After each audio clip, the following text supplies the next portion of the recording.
Bonjour, bienvenue, petite présentation de tarot. Donc voilà, c'est carte inspirée de la tradition hermétique des décans égyptiens, de l'astrologie de l'aube dorée et du livre de Thoth. Donc c'est tout à fait ésotérique, un chouïa franc-maçon et voilà, et voilà, c'est un tarot qui est quand même plus inspiré du Rider-Waite que du tarot de Marseille. Je le présente, le tarot des étoiles éternelles Liberty. Je pense que ça va être très compliqué à trouver. J'essaierai de mettre un lien juste en dessous si je trouve, mais j'ai trouvé ça un peu par hasard. J'ai tout de suite été attirée. Alors, elle a des choses à dire, la petite. Et j'ai tout de suite été attirée par ce tarot, mais je pense que c'est quelque chose que je présente pour la beauté du tarot, mais tu vas avoir beaucoup de mal à trouver, mais j'essaierai quand même de mettre en lien ce que j'arrive à pouvoir dénicher sur le net. Alors, pour la présentation des cartes, on y va. Je vais essayer de zoomer encore plus pour que tu vois bien. 78 lames illustrées.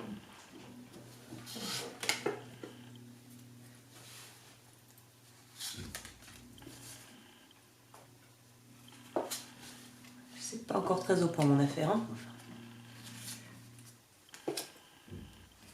Et il y a vraiment la symbologie, la cosmologie, il y a même les lettres hébraïques, les signes astrologiques qui sont donc en rapport à certaines lames majeures du coup, comme là par exemple le chariot, ce sont les cancers.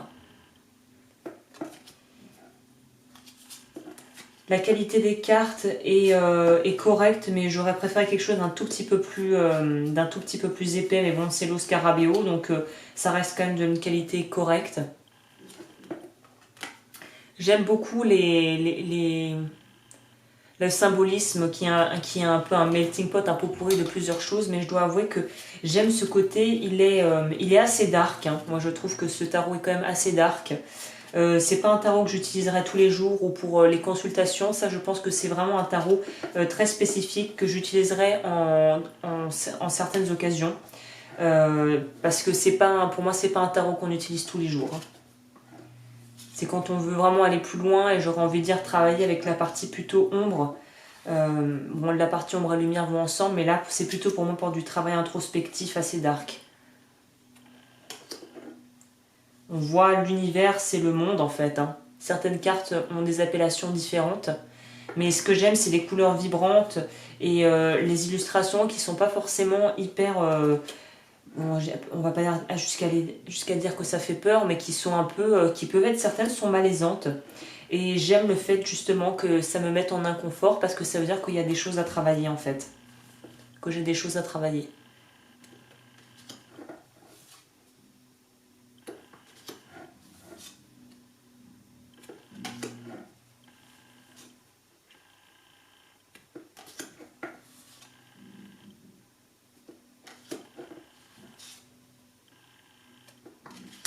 Je ne me souviens plus je vais essayer de trouver là à la fin dans le livret le nom de l'artiste qui a illustré ces cartes. Il les a illustrées en 1942. Donc c'est quand même un jeu qui a été donc probablement réédité aux éditions de Scarabeo, mais qui date de bien avant quoi. Et évidemment on a aussi les signes. Donc là on est sur les sphères, ce sont les pentacles, c'est les deniers. Avec le triangle inversé, avec barré. Donc on a beaucoup d'informations pour ceux qui sont dans l'astrologie, la cosmologie, il y a énormément, c'est très très riche. Hein. C'est tellement riche que moi, je n'ai pas les connaissances pour pouvoir déchiffrer tout ce que les cartes représentent là.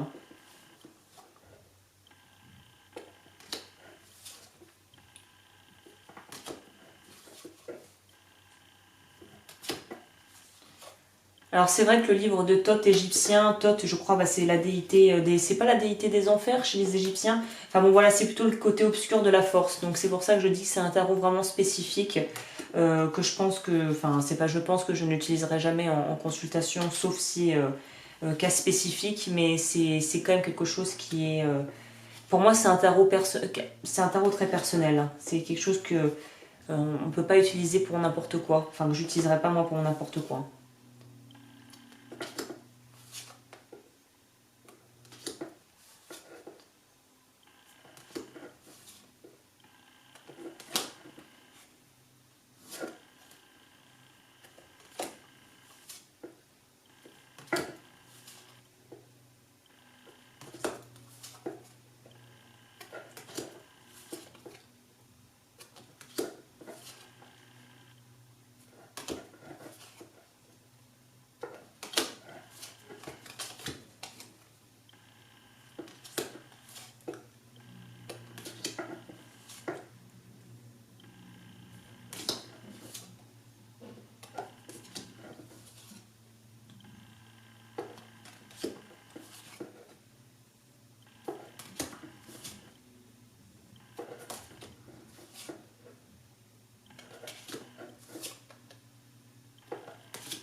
Et la dernière, le chevalier d'épée.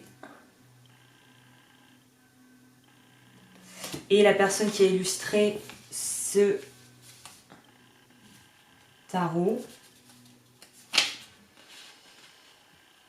là, c'est bien inspiré du livre de Thoth et de la confrérie magique.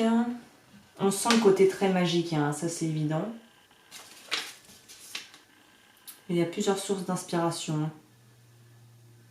Voilà, l'un des différents modèles de référence est la seule version du livre de Thoth réalisé par Aleister Crowley, fondateur de la première affiliation. C'est pour ça, moi, Crowley, c'est pas quelque chose qui m'attire. J'aime pas du tout j'aime pas en fait. Hein. Donc c'est pour ça, c'est à prendre avec des pincettes celui-là pour moi.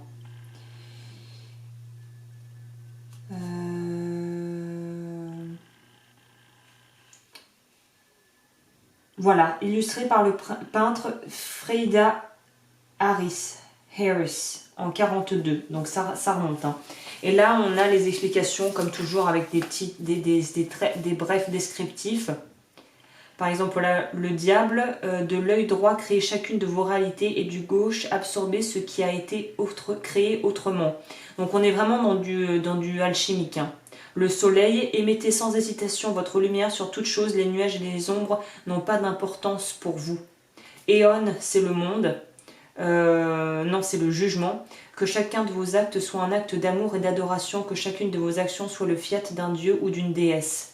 Donc c'est très spécifique, hein. C'est un tarot très très spécial, mais je voulais le présenter pour les personnes qui auraient envie de le découvrir ou au moins de voir qu'il existe et à quoi il ressemble. Le dos des cartes ressemble à ça, c'est un tarot taille standard. Donc voilà, j'essaie de mettre un lien si je trouve et j'espère que cette petite review t'aura plu et je te dis à bientôt pour d'autres vidéos. Ciao!